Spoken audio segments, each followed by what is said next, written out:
3, 2, 1.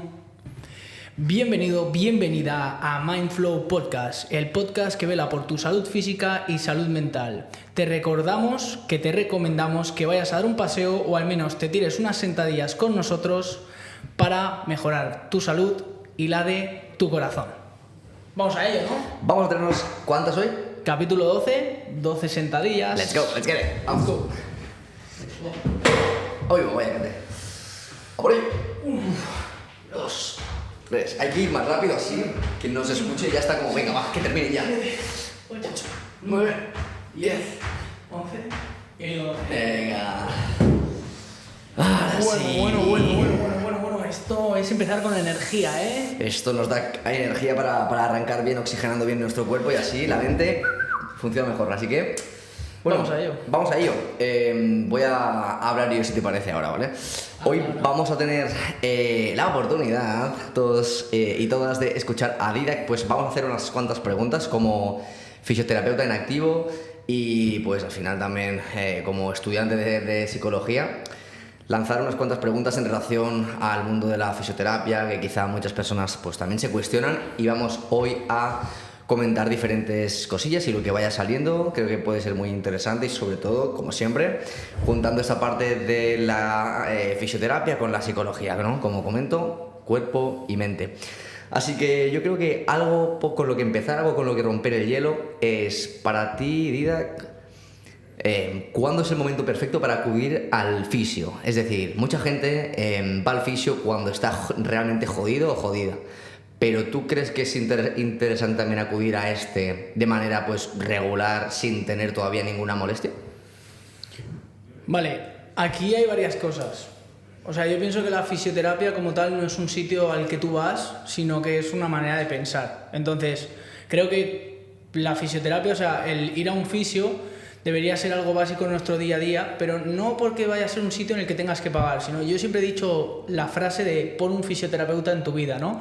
Pero más que pon un fisioterapeuta en tu vida sería pon fisioterapia en tu vida. Yo cuando era pequeño, pues mi padre es farmacéutico, ¿no? Y en casa pues lo típico de que cuando pasaba algo pues siempre había medicinas muy al alcance, que por suerte pues no hemos consumido demasiadas, ¿no? Porque pues bueno, no es necesario muchas veces. Y el hecho de estudiar fisioterapia me dio una cantidad de herramientas y una calidad de herramientas muy diferente a la que yo estaba acostumbrado. Entonces, el hecho de entrenar, por ejemplo, el ejercicio terapéutico, el hecho del calor, frío, el saber cuando, si me molesta algo, pues saber, entender que igual no es nada malo, ¿no? Todas estas cosas lo sabes si vas al fisio, si eres fisio o si estudias algo relacionado con la fisio. Entonces, yo creo que es básico que haya una parte de nuestra vida que esté dedicada a esta terapia física, más allá de que seamos profesionales o no. Ok, genial. Esa parte has comentado pues que eso, ¿no? Que en tu familia también pues has tenido esa parte de cercana a la salud y que quizás eso pues te despertó también la curiosidad, puedo entender. Sí, 100%. Te quería preguntar también a nivel de diferencias, porque a veces como que quizá lo empaquetamos todo en un mismo sitio. Quizá lo tenemos más separado, el tema de entrenador y fisio, pero cuando se habla de fisioterapia, quiropráctica, un osteópata, ¿no? Como que todo va metido en el mismo saco. ¿Es lo mismo? ¿No es lo mismo? ¿Sabéis cómo explicar algo en qué se diferencia cada área? A ver, yo aquí siempre diré lo mismo, que es que un profesional no se define solo por la carrera que tiene o por los estudios que ha cursado, sino que se define por la persona que es. Entonces, cuando nosotros vemos un osteópata, seguramente sea fisioterapeuta también. Cuando nosotros vemos un entrenador, puede que sea fisioterapeuta o puede que no, pero puede que tenga amplios conocimientos y que pueda darnos un servicio de calidad. Entonces, creo que podríamos hacer diferencias, pero como siempre digo, creo que las diferencias no nos unen como comunidad. Entonces, yo siempre he escuchado la frase de ¿hasta cuándo una sentadilla es terapéutica o no? ¿Sabes? En plan, ¿cómo yo sé que una sentadilla está curando a alguien o no? Pues muchas veces el hecho de ir al entrenador, esa sentadilla es terapéutica, ¿sabes? Pero está haciendo un entrenador. Y no por eso tenemos que poner una línea de hasta aquí entrenadores, hasta aquí fisios.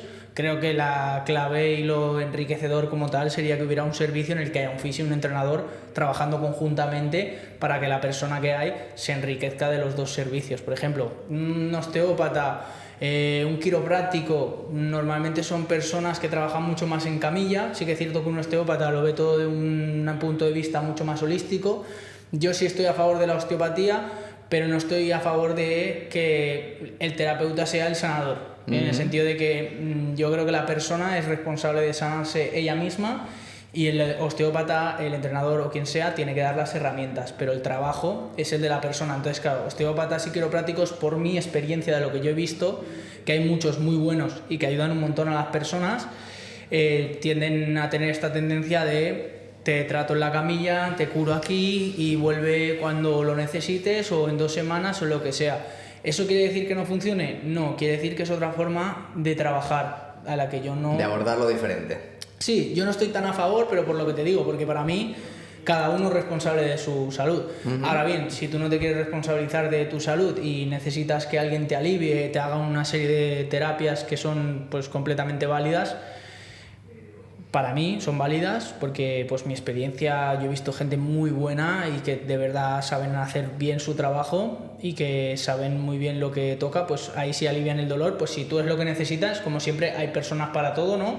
Si es lo que necesitas, creo que sí. Entonces, esa diferencia más de un fisioterapeuta, quizá más de camilla o un... ¿Sabes? Mira, me has preguntado, ¿hay diferencia entre un osteópata, un fisioterapeuta y un entrenador? Te diría que hay más diferencias entre los propios entrenadores, entre los propios fisios, que no entre las profesiones, porque igual tú eres entrenador y yo soy fisio, pero más o menos hacemos lo mismo, ¿sabes? Ayudar a las personas a mejorar su calidad de vida a través del movimiento. Pero luego yo voy a un fisio con los que yo me formé y son gente que está trabajando en una camilla. Entonces, no es que sea más o menos válido, sino que creo que va pues con la forma de pensar. Yo me he sanado a través del movimiento, a través del ejercicio y me he responsabilizado yo de mi salud. Entonces yo hago que mis pacientes hagan lo mismo. Y si no quieren responsabilizarse de su salud, yo los derivo a personas que sé que tratan eso, ¿sabes? O sea que un fisio no directamente tenemos que tener en mente como persona que trata pacientes en camilla, sino que también tiene esta parte en terapia con ejercicios, ¿no? Sí, o sea, ni de coña. O sea, el concepto de tener un profesional de la salud, un fisio, que trabaje en camilla, cada día lo vemos menos. De hecho, si tú a un paciente solamente lo tratas en la camilla, estás dejándola, o sea, no puedes acabar una rehabilitación en una camilla. La rehabilitación tiene que acabar en lo que hace la persona. Pongamos, es un deportista, la rehabilitación ¿dónde tiene que acabar? En el campo.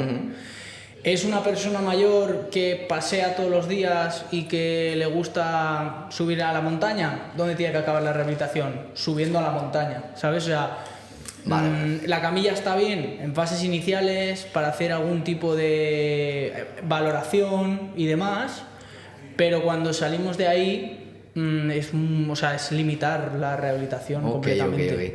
Y mira, tema de, por ejemplo, ahora, ¿no? Que comentabas, valoración. Yo, imagínate, ¿vale? Soy una persona que no ha ido al fisio nunca. O he ido de pequeño o nunca, ¿no? Y bueno, yo qué sé, me pasan el contacto de alguien porque me ha empezado a doler o he empezado a sentir molestias en la zona del hombro derecho. Vale. Y me dice, tío, yo conozco este fisio, tal, ve ahí porque sé que es bueno. Yo llego ahí y digo, vale, ¿cómo cojones puedo saber si este fisio es bueno, si me está valorando bien? O sea, ¿qué herramientas o qué tips tú dejarías aquí para aquellas personas como que se inician en este mundillo, que van por primera vez, para tener un poco de control de saber si esta persona sabe lo que está haciendo, si no sabe tanto? ¿Qué podrías decirnos sobre esto, tío? Mira, lo que yo he visto clave, o sea, tanto si vas al médico como si vas al fisio, como si vas a cualquier profesional de la salud, cualquier doctor, lo que sea, la clave está en la entrevista. La entrevista, que muchos profesionales se la saltan porque es lo típico, tú pagas 50 pavos por 1 hora y tú quieres que, venga, trátame, tócame, hazme algo porque tal. Pues eso no es así. O sea, un buen profesional lo que va a hacer va a ser gastar de esa hora, igual gasta media hora, 45 minutos, en hincharte a preguntas. Preguntas sobre cuál es tu estilo de vida, cuáles son tus hábitos a nivel de movimiento, cuáles tus hábitos a nivel de salud, ¿no? Todo esto de alimentación, de sueño, de cómo viene tu dolor, te preguntará cosas acerca de tu lesión, si te has dado algún golpe, si no, si más holístico, ha empezado, ¿no? Exacto, todo, o sea, un buen profesional, es lo que digo yo, o sea, tú no puedes ir al médico, que el otro día me pasó con mi pareja, tú no puedes ir al médico, que el médico diga, vale, te duele aquí, vale, perfecto, ¿te has dado un golpe? No, vale, déjame ver.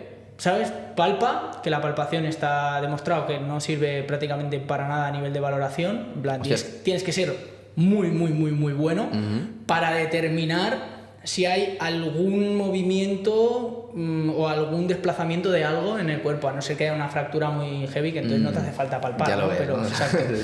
Entonces, claro, tienes que ser muy bueno y sobre todo tienes que contrastar, que esto es algo que no se ve en ningún hospital. Las radiografías valen dinero, las ecografías valen dinero, entonces tú no sabes la cantidad de tendinitis ostras, es que me dolía el codo, fui al médico y me dijo que tenía tendinitis. Vale, ¿qué te hizo? Una ecografía. Ah, muy bien. ¿Y el otro lado te lo miró? Se queda así y dice, ¿para qué? Y eso se ve porque si tú comparas, igual el otro lado también tiene el tendón inflamado porque no está dentro de las medidas estándar, ¿sabes? Entonces el doctor es como que, bueno, lo ve fuera de las medidas estándar y duele, tendinitis. En cambio, en el otro lado está fuera de las medidas estándar, pero no duele. Entonces, claro, ahí yo lo digo, entrevista y luego a la hora de valorar, que te valore los dos lados. Porque muchas veces te duele un costado y no te mira al otro lado para ver si te pasa lo mismo. Sobre todo a nivel más musculoesquelético, ¿no? Que somos más similares. Y aquí quiero contar una historia de una profesora que la tuve en fisio y ella tenía muchos problemas en la muñeca, ¿vale? En concreto en la articulación del dedo gordo y bueno, tenía una artrosis, una artrosis que se llama, ¿no? Y espera, di que es artrosis por si alguien todavía no... La artrosis básicamente es la degeneración del cartílago y esta persona, pues en concreto, tenía una degeneración del cartílago y una degeneración ósea de que tenían que operarla porque si no perdía el dedo, la funcionalidad completa. O sea, un caso muy particular, pues fue a varios médicos y los médicos le dijeron que la única solución para su mano era amputar.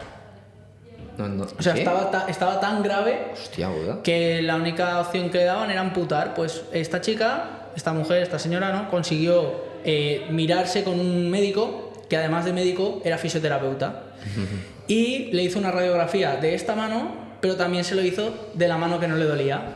Y se dio cuenta de que en su estructura ósea de sus dedos había una particularidad que era que tenía uno de los huesos un poco como desplazado y eso le permitía en la otra mano cortar el hueso y hacer un anclaje con los tendones. Entonces ese fisio se dio cuenta, ¿por qué? Porque le valoró los dos pulgares y se dio cuenta de que era posible en el lado afecto recuperarlo gracias a lo que vio en el lado sano. ¿Qué pasó? No perdió el dedo y la persona pues tenía mucha funcionalidad, o sea, era profesora y estaba escribiendo en la pizarra con la mano que le iban a amputar. Que te quiten un pulgar, ojo, no es pequeña cosa, ¿no? Porque una cosa es el dedo pequeño, bueno, a ver, también te jode, pero el pulgar lo haces todo. O sea, me estás diciendo que para aterrizarlo, ¿no? Y para que la gente también lo entienda quizá, que una persona, o sea, que yo, que voy al fisio, para saber si aquella persona realmente es buena, como primer paso, me puedo centrar en si me está valorando más allá de lo que realmente me duele, ¿no? Si está viéndome desde un punto más, desde un plano, vamos a llamar como aéreo, ¿no? Y me está valorando tanto un lado del cuerpo como otro, como lo del sueño, como lo de cómo como. O sea, esto ya es un indicador de que esa persona posiblemente controle más. Sí, sobre todo que puede valorarte más a nivel de tu dolor, de preguntarte más cosas, pero sobre todo lo que yo le digo, que haya preguntas. O sea, tú con 3 preguntas no sabes lo que le pasa a la persona. Es muy difícil, tienes que tener mucha experiencia y tienes que haber visto muchos casos igual que ese. Entonces, vale, si yo lo puedo ver claro, pero tengo que hacer muchas preguntas. Muchas veces, con la experiencia, como digo, no hace falta hacer tantas preguntas, pero sí que es cierto que si hacen pocas preguntas es un motivo para sospechar. Red flag. Claro, y sobre todo que te digan un diagnóstico rápido. Yo de eso tampoco me fío. En plan, no me has hecho ninguna prueba de imagen, no me has hecho ninguna valoración ni me has estado preguntando un buen rato y me das un diagnóstico rápido, sal de ahí, ¿sabes? Porque lo he visto con mi familia, lo he visto conmigo, lo he visto con un montón de personas. Si vas al fisio preguntándole ¿qué tienes? Y te dice, no, es que tienes una distensión. Y luego iré a ese fisio y le preguntaré ¿qué es una distensión? Y me dirá, pues cuando el tendón se estira y tal y cual. Y luego te darás cuenta de que hay mucha nomenclatura que no encaja. Otro caso. Okay. El otro día fui con mi pareja al médico porque le dolía la zona costal y yo le valoré y dije, esto es muy raro. No me cuadra ningún síntoma, tal. Y nada, fue al médico, pasamos a la consulta, tal, no sé qué, se empieza a encontrar fatal. Y el médico le hace 2 preguntas. Le dice, ¿te has dado ¿Cómo te llamas golpe? y qué día es? Sí. ¿Te has dado un golpe? No. Vale. ¿Dónde te duele? Aquí. Vale. Le empieza a tocar, no sé qué. Claro, mi novia muriéndose del dolor. Y le dice, ¿aquí? Y le dice que no, que me duele aquí. Ella tocando, ¿sabes? Y dice, nada, esto se quita los guantes. Dice, esto es una contractura muscular. Y se la pena. Me quedé yo así mirándolo.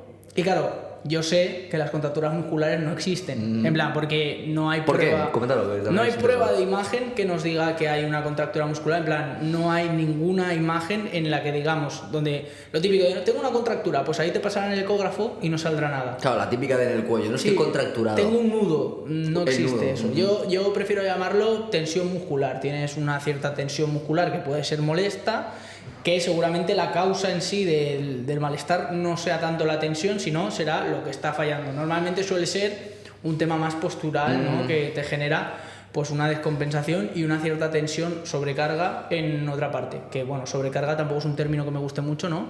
Pero para que nos entendamos. Pero eso, entonces dijo contractura muscular. Claro, yo me quedé así, yo 100% sabía que no era una contractura muscular, sabía que era algo raro y yo lo que me salió a preguntarle fue ¿y cómo sabes que no está rota la costilla? Se me quedó así y me dice, porque si estuviera rota la costilla no podría ni siquiera soportar el tacto de no sé qué, de la apófisis no sé cuántas, ¿sabes? Se me puso súper técnico el tío así. Quiso defenderse, ¿no? Y le dije, bueno, le dije, tú eres el médico, ¿sabes? En plan, si es una contractura, es una contractura. Le dieron relajante muscular, Roboxim, paracetamol y le pincharon diazepam en el culo. O sea, Sé lo que es. venga, márchate. Total, a los 3 días, fiebre de 41 grados, porque tenía una pielonefritis, que para quien no lo sepa es una infección en el riñón. Claro, ojo, yo no tengo tanta experiencia, pero yo valoré las vísceras en el sentido de dije, hostia, pues sí podría ser algo más interno, porque no me cuadra el dolor que tienes, no era un dolor mecánico, ¿sabes? De me duele cuando me muevo, tal, no sé qué, era algo muy raro. Cuando es algo muy raro, suele venir de otro lado, ¿sabes? Claro, los fisios no somos expertos tampoco en infecciones o tal. Pero claro, urgencias y algo serio, o sea, casi tuvimos un susto muy heavy. Ya, Y no claro, es fácil eso, claro. Es una historia común que le puede pasar a cualquier persona y yo lo cuento aquí porque claro, para que os veáis, un médico hizo pocas preguntas, no valoró adecuadamente y claro, pues yo siempre digo, si no, tienes que ir a otro médico. Nosotros porque, bueno, dijimos, va, será algo leve, no pasará nada y tal, pero claro, cuando ya le dio la fiebre dije, esto no me cuadra, ¿sabes? Volvimos a ir y ya te digo, tuvo que estar en el hospital un día entera ingresada y un montón de antibióticos y tal, para ponerse bien. O sea, de lo que era una contractura, acabó siendo algo súper grave que, como decía mi padre, con unas tiras que hay de orina que no cuesta nada, pues se hace una prueba para ver si la persona tiene alguna infección o algo y te quitas de dudas. No se le hizo ninguna valoración, es lo que te digo. No hubo preguntas, no hubo descarte, no hubo nada, ¿sabes? Y fue como un, venga, va, sal, que tiene que pasar el siguiente. Sí, pero no era fisio. No, era médico. Bueno, al final es lo que ya hemos comentado también alguna vez, ¿no? Que hay veces que dentro de cada área, pues a veces no se sabe diagnosticar bien, quizás se dice alguna cosa, negligencia se podría llamar incluso, porque a lo que le puede pasar a tu pareja le pasa a una persona mayor y quizás le estás jodiendo literalmente lo que le queda. Mi pareja podría haberla palmado también, o sea... Pueden haber 1000 casuísticas por una pequeña valoración, ¿no? En vez de mirarlo desde un plano, como decíamos, más arriba y mejor. Entonces... Exacto. Interesante esta historia porque estoy convencido de que le ha pasado a muchísima más gente, porque al final no es la primera ni la última con una historia similar de me dijeron esto o no me miraron esto y al cabo de un tiempo apareció esto otro. Sí, exacto.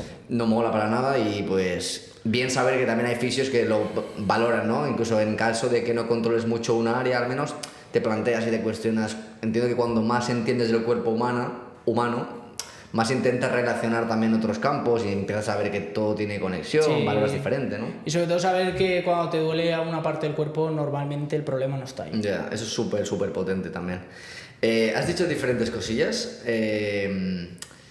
pero voy a rescatar una de hace bastante atrás, porque creo que es bastante top y me he enrollado. Sí, no, pero por ejemplo, el tema de las contracturas, ¿vale? Vale. Por ahí lo quiero meter. Hay veces que tenemos a la típica persona que piensa que el fisio me hace masajes. Para quitar las contracturas. Para quitar las contracturas, porque estoy muy tenso. Entonces, yo te quiero preguntar, ¿el fisio, eso de los masajes, uno, ¿por qué narices la peña se piensa que el fisio hace solo masajes? O al menos hay bastante gente. Y dos, ¿realmente esta terapia manual funciona de verdad? ¿O qué es lo que realmente tú consideras que marca la diferencia? Vale, aquí hay varias preguntas. ¿La terapia manual funciona? Sí. Si solo haces terapia manual, ¿funciona? En la mayoría de los casos, no. O sea, tiene que ser complemento de algo más. Por ejemplo, complemento del ejercicio, complemento de una medicación porque digas, oye, pues esta persona está pasando por un proceso X y en este caso aplicar X terapia manual me viene bien. Pero como siempre digo, es un extra. Es un extra porque la terapia manual es analgésica, ¿vale? Porque genera endorfinas en el cuerpo, el contacto físico, la oxitocina y todo esto. O sea, los masajes vienen bien. Ojo de dar masajes a personas que tienen fiebre, porque si tiene una infección la podemos expandir y la podemos liar mucho. Entonces, cuando alguien está enfermo, mejor no. Pero todo lo que es terapia manual normalmente puede venir bien para elastificar tejidos, para ayudar a la fascia, ¿no? A que vaya mejor, a que todo esté como más suelto, ¿no? ¿Qué es la fascia? La fascia es un tejido conjuntivo del tejido que tiene del cuerpo, que es un tejido como muy elástico. Yo siempre le digo a la gente, la fascia es como cuando tú coges el trozo de carne, que lo estiras y sale como una tela transparente, pues eso es la fascia, y eso lo que hace es conectar los músculos de todo el cuerpo. Entonces, claro, si yo tengo una fascia muy rígida, cuando yo haga un movimiento, pues tal vez no note una tensión porque, pongamos, del glúteo me está tirando para poder estirar el dorsal, entonces o el isquio, y tendré que estirar un poco o movilizar o elastificar, que me gusta mucho más ese término, esa fascia para tener una mejor movilidad y sentir menos tensión muscular en otra parte del cuerpo. Eso respecto a la terapia manual, en esos casos sí la veo producente.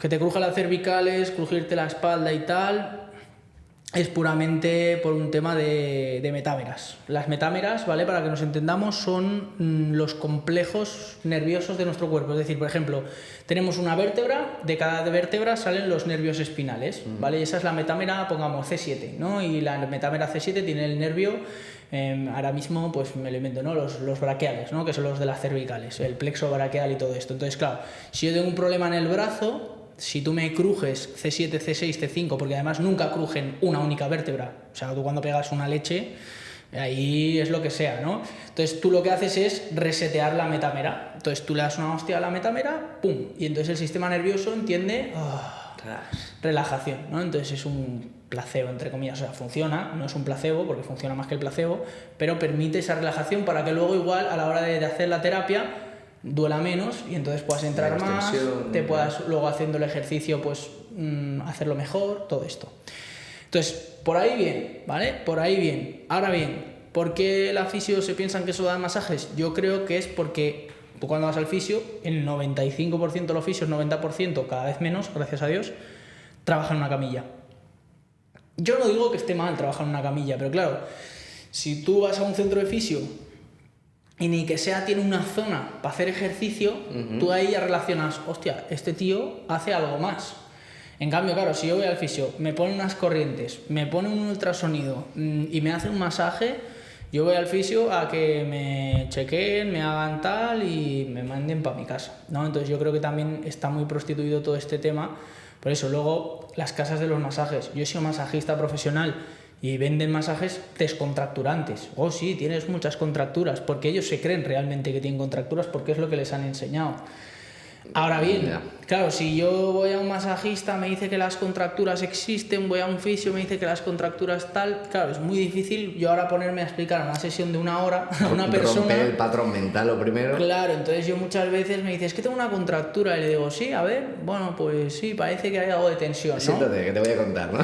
Claro, pero no le voy a tener ahí 2 horas explicando lo que es una contractura, sino que iré por otro lado, que es mucho más importante, pues ayudar a resolver el problema.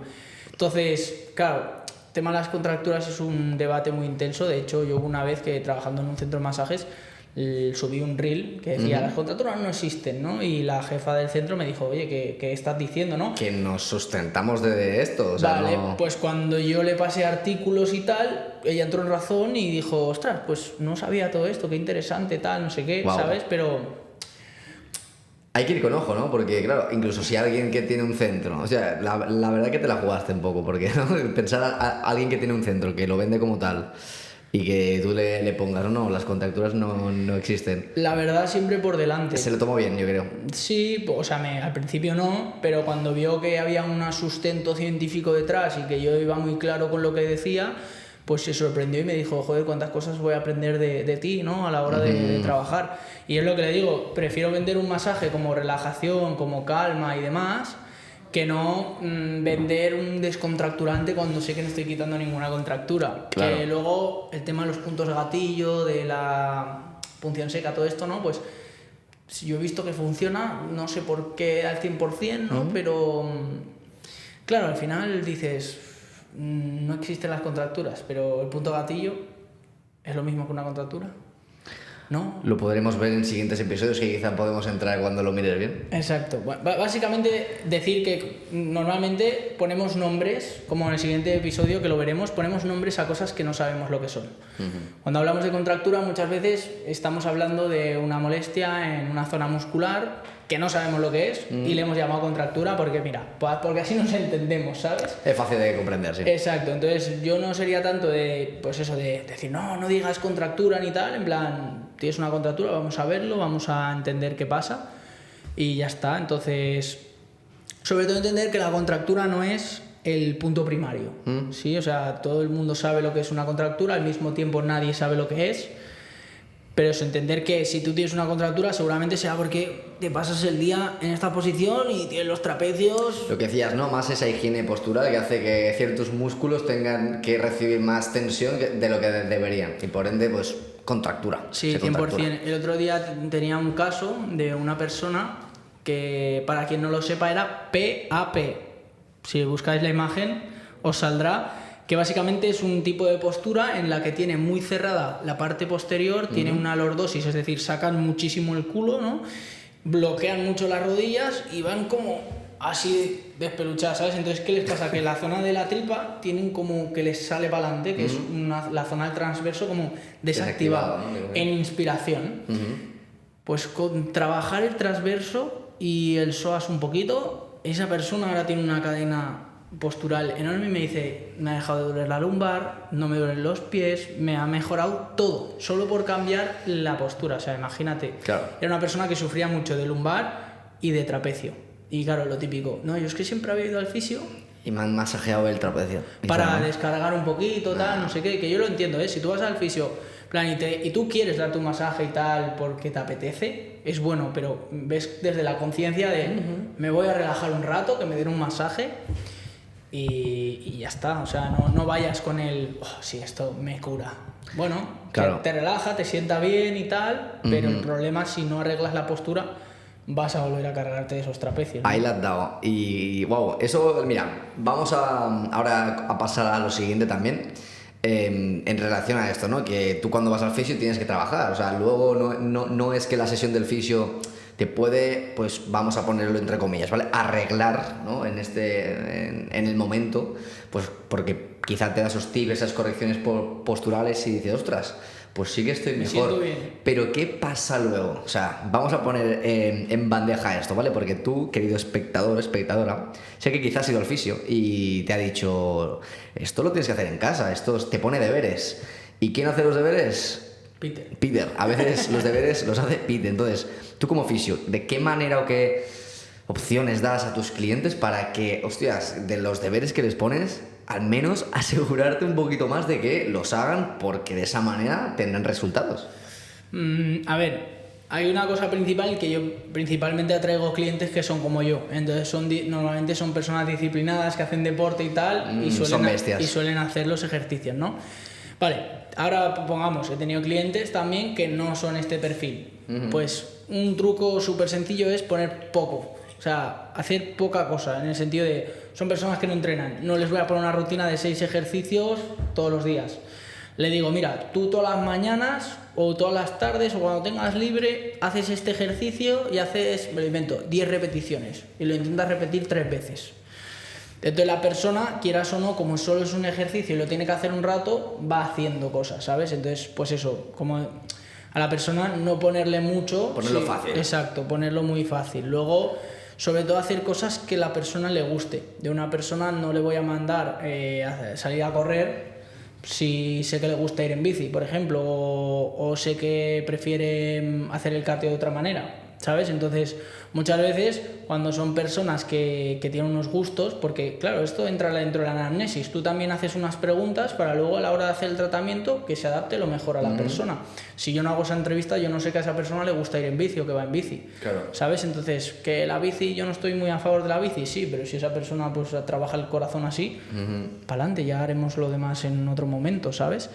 Entonces... Pues eso, sobre todo adaptarse mucho a la persona en el sentido de que saber sus gustos, saber qué disciplina tiene, pues que si lo va a cumplir, si no, y sobre todo poner una expectativa que le dices que es muy importante, pero pones a la baja, porque así cuando lo cumpla se va a sentir mejor y va a generar adherencia. Yo siempre digo, principio de la adherencia.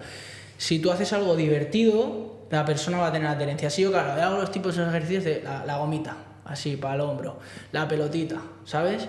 Y no hago nada más, la persona no se va a divertir, claro. ¿Sabes? Entonces, a mí me gusta poner retos y sobre todo hacer juegos también con las personas. Tengo clientes, lo típico, no, es que yo tengo que cuidar de mi hijo. Perfecto, cuando juegues con tu hijo vas a estar tanto rato de rodillas en el suelo.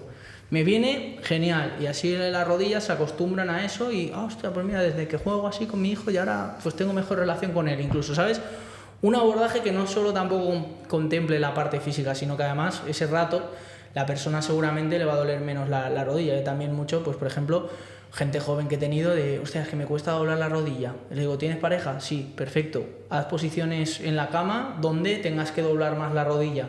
¿Por qué? Porque mientras lo haces, no pones el foco ahí. Entra en la página 24 del Kama Sutra ya. Y prueba claro. No, pero entiendo lo que dices, como mirar esa vertiente de no tienes por qué estar sufriendo haciéndolo. Quizás lo puedes encontrar como en un juego o algo más lúdico. Y meterlo en el día a día, ¿sabes? En plan de cuando yo, por ejemplo, la postura... Todo el mundo bloquea las rodillas, ¿no? Para no cansarse los cuádriceps. Yo a las señoras mayores, por ejemplo, le digo, ¿verdad que tú cocinas todos los días? Sí, le digo, pues cuando tú cocines, desbloquea las rodillas. Todas las señoras me vienen y dicen, ahora cocino y se me cansan un poquito las piernas, ¿eh? ¿Sabes? Pero están ganando fuerza, ¿sabes? Les duele menos la espalda. Y es algo simple, básico, ¿sabes? Entonces... Hacerlo fácil para la persona, para el cliente, paciente, como quieras llamarlo. Y sobre todo, hacer a las personas ejercicios sin que ellos sepan que son ejercicios. Pues si yo le engaño a la mente y le digo que está haciendo algo normal, pero está haciendo un ejercicio, chill. Pero claro, en el momento que yo le digo, haz una sentadilla... Dice, asóciase... No, lo que hablamos en el episodio de creencias limitantes, ¿no? Asocia la sentadilla, eso. Me va a doler, ejercicio complicado, voy a sudar, hace calor, es verano, Dides, por favor, para. O qué palo ponerme a hacer sentadillas, claro, ¿sabes? O cuando las hice, me caí. No quiero hacer sentadillas. Pero sí, creo que ha quedado muy claro, tío, de ponerlo fácil, lúdico y intentar metérselo en el día a día para que no lo tenga como deberes obligatorios, trabajo extra, ¿no? Que no le suponga un esfuerzo que digas, madre mía. 100%. Y yo creo que para terminar, una pregunta que también ahora se me viene, que puede que se lo pregunte también el espectador o espectadora, que aún así, como siempre decimos, si veis que nos dejamos cualquier preguntita, oye, ponedlo, que para eso están los comentarios, para eso estamos aquí, para interactuar. Recordad que es una red social. Lo último. ¿Esto qué? ¿Qué pasa con esto? Me acabo de crujir los dedos por si alguien no lo ha visto en el vídeo. Crujirse dedos de la mano, de pie, el cuello, espalda, todo esto es bueno, es malo. Yo de pequeño sí que había escuchado muchas veces, quizás en el colegio, de alguien que lo hacía y alguien diciéndole, te va a pillar artrosis, lo que decíamos antes. Entonces, ¿qué es esto de crujirse los dedos? ¿Cómo influye? Vale, varios puntos. Crujirse los dedos no es malo, o bueno, crujir algo no es malo siempre y cuando no venga asociado de un dolor. Si yo me crujo algo y me empieza a doler, eso significa que has crujido algo que, no era. que se ha roto, básicamente, ¿no? Vale, eso por un lado. Luego, el tema de crujirse los dedos simplemente es que cuando nosotros tenemos en la articulación, ¿vale? Nosotros tenemos una bolsa y esa bolsa está llena de líquido y de aire, y hay presión dentro, ¿no? Entonces, cuando nosotros movemos el dedo y lo forzamos un poco, lo que se produce es un cambio de presiones. Entonces, ese cambio de presiones, pues que hace como un efecto de presión más intensa, pues lo que permite es como un bombeo de esa bolsa y eso es lo que produce el típico crujido que tenemos normalmente. O sea, simplemente es un cambio de presiones dentro de la bolsa articular, ¿vale? No es malo crujirse los dedos. Yo siempre digo, con exceso todo puede ser malo, ¿no? Pero en principio crujirse los dedos y tal, no. Volvemos a lo de antes, de la metámera. Un crujido con sentido. Busco una articulación que sé que tiene una relación directa con la parte que le molesta a mi paciente, pego una castaña, hay un crujido, hay una mejora en el sistema nervioso central. En este caso es un crujido con sentido. Crujirse los dedos, muchas personas se lo crujen porque han cogido vicio, que en ese caso pues no es bueno, pero si lo haces porque te viene bien, en plan te sienta bien, mucha gente lo típico de crujirse la espalda, ¿no? Lo típico de estás en clase. Yo por ejemplo lo hago bastante, no voy a mentir. Yo para mí no es nada negativo, ¿sabes? O sea, no considero que sea ni lesivo ni nada de eso, simplemente creo que pues hay que hacerlo con moderación. Y sobre todo, pues sabiendo que hay diferentes crujidos, ¿no? Está el crujido y como explicamos en el capítulo del dolor, también el crujido de la artrosis, que más que un crujido es un rugido, ¿no? Es el choque de los minerales, que suena más como un rrr que no como un clac, ¿sabes? Entonces, cuando suena el rrr, eso no es un crujido por cambio de presiones, eso es un crujido por desgaste articular. Es malo, volvemos a lo mismo. Si no hay dolor asociado a ese crujido, no es malo. Si hay mucho dolor, normalmente es que hemos utilizado mucho una parte de la articulación y cuando pasamos el rango de movimiento que estamos acostumbrados a usar, hay un crujido. Si duele, habría que mirar de ver, porque igual hay que operar esa articulación, pero si no hay dolor, vida normal. Yo le digo a las personas, si te cruje y no te duele, eres un afortunado. Continúa tu camino. Pues creo que he resuelto el paradigma de crujirse los dedos. Y yo diría de ya ir cerrando el podcast. Creo que hemos sacado temas chulos, interesantes. Ya hemos dicho que también si alguien cree que quiere escuchar algo más que no hayamos comentado, que nos lo ponga. Aún así creo que Didac ha dado pues piezas muy chulas que sin duda van a servir. Sí. Tanto de la valoración del fisioterapeuta, cómo aborda de qué manera puede abordar. Y mil y una cosas que ahora si me pongo una por una no me voy a acordar de todas, pero esperamos que os haya encantado, la verdad. Sobre todo el tema de si os molan los casos prácticos en el sentido de personas que hayamos trabajado con ellas y hayamos visto cambios o tal. Si queréis que traigamos más casos y nos los preparemos y demás de personas que nosotros hemos tratado y hemos visto estas cosas, lo podemos contar porque nuestro sistema de salud es alucinante en todos los sentidos y podemos traer casos muy chulos para que veáis la realidad de lo que nosotros vemos en nuestro día a día. Estaría muy chulo, quizá ahora voy a meter la pata, no sé, traer a algún cliente, tío, algún día. Aquí en Barcelona yo tengo, por ejemplo, algunos, tú también, así que algún día, bueno, ya veremos. Juntamos a 3 o 4, ¿no? Mataros entre vosotros. Bueno, pues hasta aquí, capítulo 12. Capítulo 12. Seguimos sumando. Eso es. Ya por el siguiente. Nos vemos pronto. Let's go.